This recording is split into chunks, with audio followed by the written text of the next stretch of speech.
Welcome back to this channel. In this video, I will show you how to scan a document in your iPhone without having to download other app.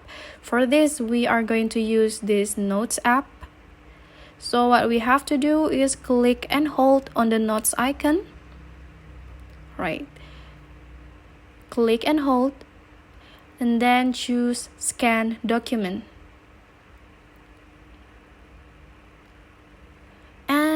Take a picture of your document. Try to keep the position of the document as straight as possible.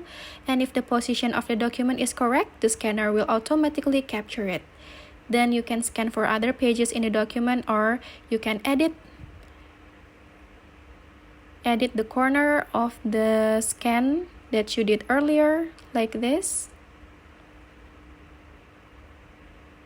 Just try to position it as closely as possible.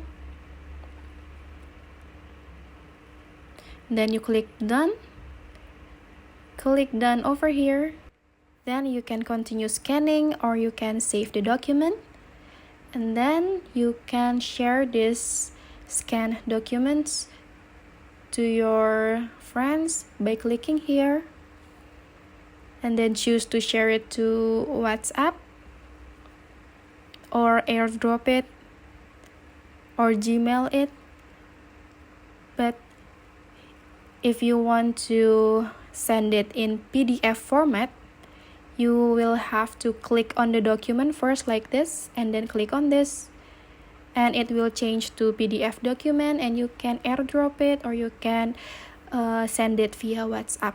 So that's all. Thank you guys for watching. If you find this helpful, remember to like this video, subscribe this channel, and you can also leave a comment below. And I'll see you in other tutorial videos from this channel. Goodbye.